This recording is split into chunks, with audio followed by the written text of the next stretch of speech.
अस्सलाम वालेकुम फ्रेंड्स, कैसे हैं आप सब। उम्मीद करता हूँ खैरियत से होंगे।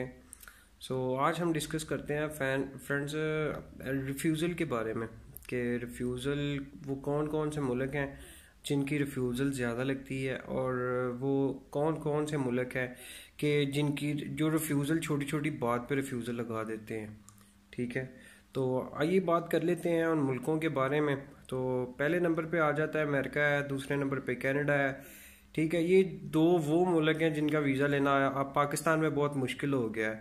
खैर, आउट ऑफ कंट्री का मैं कुछ कितना कह ही नहीं सकता, लेकिन पाकिस्तान की अगर आप बात करें तो इसमें बहुत मुश्किल हो गया कि आप अमेरिका का वीज़ा इजीली हासिल कर लें, क्योंकि उस पर जो आपका इंटरव्यू रहता है वो ही बहुत मुश्किल रहता है। उसी पे आपका वीज़ा मिलना नहीं मिलना क्लियर हो जाता है कि आपको इंटरव्यू पे ही वो जब लेते हैं वहाँ पे।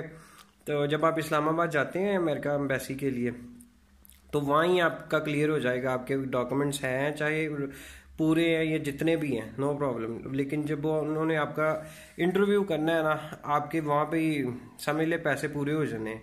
उसके बाद आपको वहाँ पे रिफ्यूज़ल की स्टैंप लग के वापस भेज दिया जाएगा। और वो कौन कौन सी कंट्री हैं जो रिफ्यूज़ल की स्टैंप पासपोर्ट पर लगा के देती हैं। पहले तो हर एक कंट्री मेरे ख्याल से पासपोर्ट पे स्टैंप लगा के देती थी। ठीक है, तो अभी चंद मुल्क हैं जो पासपोर्ट पे स्टैंप लगाते हैं। जैसे टर्की में पिछले दिनों में एक दोस्त के रिफ्यूज़ल लगी थी टर्की की, तो उसके ऊपर उन्होंने 3 कैटेगरी बताई थी। ठीक है, तो उसका मेरे ख्याल से एक लगा था कि यानी उसका कोई पेपर मिस्टेक था, तो उनको वो दोबारा अप्लाई कर सकता है, नो प्रॉब्लम। ठीक है, तो उसका रिफ्यूज़ल लगा था टर्की का। ठीक है, उसके बाद एक दोस्त था उसका जापान का। जापान रिफ्यूज़ल लगाता है, लेकिन वो भी पहले भी स्टैंप लगाता था, मेरे ख्याल से अभी भी स्टैंप लगाता है। उसके बाद बात कर लेते कोरिया की। कोरिया फ्रेंड्स, कोरिया की भी स्टैंप नहीं लगती। ठीक है, और डेनमार्क की है। डेनमार्क यूरोप में आता है, अच्छी कंट्री है, बहुत ही अच्छी कंट्री है। तो इसका वीज़ा लेना भी इतना आसान नहीं है। डेनमार्क की भी रिफ्यूज़ल नहीं लगती, वो बकायदा एक अलग से आपको पेपर दे देते हैं, उसके ऊपर मेंशन किया होता है उन्होंने कि हम आपका जो रिफ्यूज़ल है वो इन वजह से लगा रहे हैं। और एक उसमें ये भी बात होती है कि अगर आप पहले शेंजन किसी कंट्री में गए हैं तो आपको वीज़ा मिलने का चांसेस ज़्यादा होते हैं, प्लस पॉइंट हो जाता है। अगर आप नहीं गए तो वो एक ये भी बात से लगा देते हैं कि भाई आप कभी शेंजन नहीं गए तो इसीलिए हम आपको वीज़ा नहीं दे रहे। तो उसके बाद बात कर लेते हैं ये थाई, मलेशिया, सिंगापुर, इनका कि मैंने नहीं सुना इनकी रिफ्यूज़ल लगी हो आज तक किसी के, मैंने सुनी नहीं है खैर अभी तक कि थाई की किसी की रिफ्यूज़ल लगी हो। या थाई के ये होता है कि पेपर भाई आपके डॉक्यूमेंट्स कंप्लीट नहीं है, वो पेपर ही डॉक्यूमेंट्स ही तब रखते हैं जब आपके डॉक्यूमेंट्स कंप्लीट हों। तो थाई का हो गया, मलेशिया का हो गया, आपको इंशाल्लाह वीज़ा मिल जाता है। और इसके बाद जो बात है रिफ्यूज़ल की मेन हम करने लगे हैं कि रिफ्यूज़ल क्यों लगती है, किसी भी कंट्री की रिफ्यूज़ल क्यों लगती है। जब आप अम्बेसी में जाते हैं तो आप देखा करें, अब अम्बेसी की वेबसाइट से कोई भी अम्बेसी है, जैसे जापान है, वो लिखें www.japan.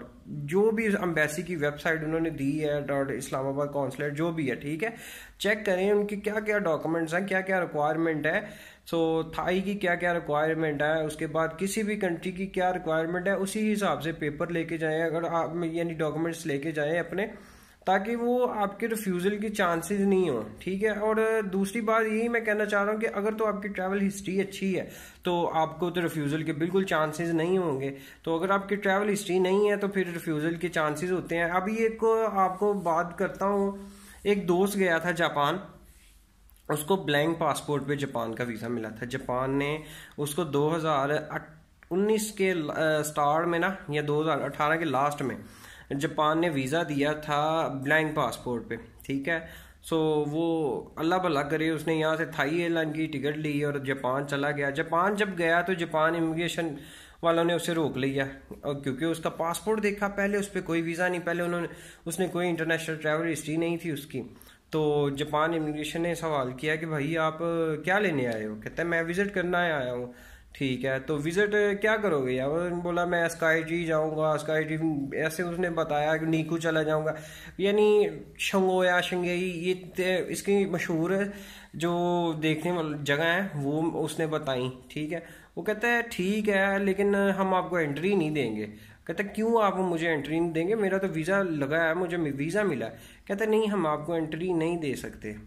तो उस भाई को एंट्री नहीं मिली थी, ठीक है। तो उनके पास एक पेपर होते हैं डिपोटेशन के कि आप इन पे सिग्नेचर करें, हम आपको डिपोर्ट कर रहे हैं। तो कहता है कि मुझे घर बात करने दो। तो घर उसने कहते हैं पहले आप सिग्नेचर करो। कहता नहीं मुझे पहले घर बात करनी है, मैं घर बात करता हूँ तो फिर मैं सिग्नेचर कर देता हूँ। तो खैर उन्होंने घर बात करने दी। तो इसने किसी से भी बात की तो वो कहते हैं कि मैं वकील भेजता हूँ, तो वकील आके मिलता है आपको बाहर, तो वो अंदर आ जाएगा तो आपको ले जाएगा वहां से। सो जब उसने इतनी बात बोली है उनको, तो वो कहते हैं कि नहीं हम किसी को मिलने भी नहीं देंगे। तो उसका कहीं पे वकील बाहर खड़ा रहा है लेकिन उन्होंने मिलने नहीं दिया।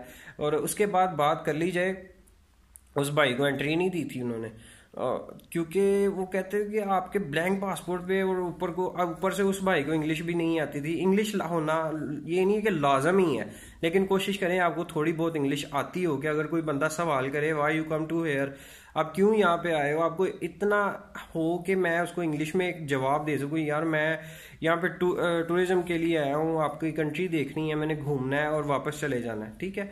तो इतना ज़रूर होना चाहिए कि अगला बंदा क्या कह रहा है और आप क्या जवाब दे रहे हो, ठीक है। तो खैर वो जापान इमिग्रेशन का रूल है कि वो डेपुटेशन जो पेपर होते हैं उनसे धक्के से साइन नहीं करवा सकते उस बंदे से। तो उन्होंने क्या किया है, यहाँ तक कि भाई ने ऑफर भी दी थी कि यार मैं आपको ऐसा करें, आप मुझे 2 घंटे के लिए बाहर जाने दें, आप मेरे साथ चले जाएं, तो बाद में जब मैं मेरा ब्लैंक पासपोर्ट है, पासपोर्ट मेरा ख़राब नहीं करें, ठीक है। तो मुझे बाहर आने दें, फिर बाहर जाके कहते कि मैं आप वापस आ जाऊंगा 2 घंटे में, आप मेरे साथ कोई बंदा भेज दें अपना। लेकिन वो नहीं माने, ठीक है। उन्होंने क्या किया, वहां से उसको उठाया और कई टोक्यो के में किसी जो है होटल वहां पे छोड़ दिया जाके। वहां पे और भी 3-4 बंदे थे, ठीक है। तो उन्होंने बोला कि भाई हमें तो 4-4 5-5 दिन हो गए हैं। तो वो बेचारा वैसे ही डर गया कि इनको 4-4 5-5 दिन हो गए हैं।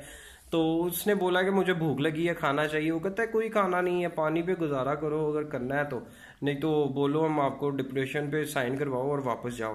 तो वो कहता है कि नहीं मैं नहीं करूँगा। तो खैर 1-2 दिन बाद वो बेचारा मान गया और उसने सिग्नेचर कर दिए और वो वापस आ गया। लेकिन ये बात थी, जो ऐसे डिपोर्ट होते हैं ना तो उनका पासपोर्ट ख़राब हो जाता है, एक बार वीज़ा ख़राब हो जाता है। जो ऐसे मेरे भाई डिपोर्ट होते हैं तो उनका एक बार पासपोर्ट ख़राब हो जाता है कि किसी कंट्री से डिपोर्टेशन हो जाए, ये अच्छी बात नहीं है। खैर तो यही आज की बात थी। रिफ्यूज़ल के बारे में आपको बता दिया मैंने कि रिफ्यूज़ल क्यों लगती है। अगर आपके डॉक्यूमेंट्स कंप्लीट नहीं है तो रिफ्यूज़ल लगेगी, डेफिनेटली आपकी रिफ्यूज़ल लगेगी, ठीक है। और उसके बाद एम्बेसी को आप डाउटफुल लग रहे हो, ठीक है, तब भी आपकी रिफ्यूज़ल लग सकती है।